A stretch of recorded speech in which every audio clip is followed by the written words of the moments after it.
আব্বা কি কর ওই টিয়া দেও। টিয়া দেখি করবো আর কয়েকদিন পরে ঈদ, আর ঈদের মতন মার্কেট করা নাকবো না। আমার বন্ধু বান্ধব সব জামা কাপড় কিনে মার্কেট করে ফাটালাই দিল, আমি আমাদের কিছুই কিনি নাই। আমার টিয়া দাও, মার্কেটে যাবো প্যান্ট শার্ট কিনবো।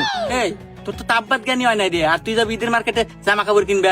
আর এই ঈদের মার্কেটে জামা কাপড়ের দোকানদাররা কি জানিস, ওরা দোকানদার থাকে না, ওরা যায় কষাই। আরে তোর থেকে আলু বুলু দিয়ে বেশি টাকা নিবো আর জিনিস দিব খারাপ।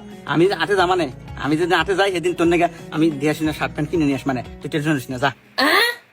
আচ্ছা ঠিক আছে, আজকের মধ্যে এনে দিও। আচ্ছা ঠিক আছে, দেখ মানে যা, এই যে আমার বাজারে যা নাকবো পাইপ কিনবে, ওই সময় যা নিয়ে আস, মানে বিকেলে নিয়ে আসতে যা। ঠিক আছে সোহেল, তোর নাকি শার্ট আনছি, শার্ট নে। আব্বা শার্ট আনছো, দাও দাও দাও। হ্যাঁ নিয়ে আসলাম। তুই এক কাজ কর, তুই যা ভিতরে জানলা পরে আয়, দেখি কেবা মানাইলো, আর ওর লগা সাইজ ছোট বড় হয়েছে কিনা এটাও দেখা যাবে না। আচ্ছা আব্বা, আমি পরে আসতেছি।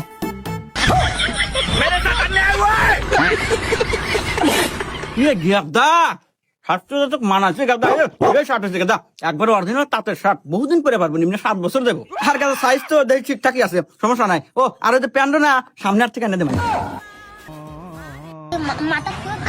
থাক গে আব্বা, প্যানের দরকার নাই। ওই গতবার খালা এসে সাইডও থেয়েছেন না, ওটি পারবানি। হয় গাদা, ঠিকই করছো, ওটা তো শার্ট নষ্ট লাভ আছে, ওটাই পরিষেবা দিয়ে দে।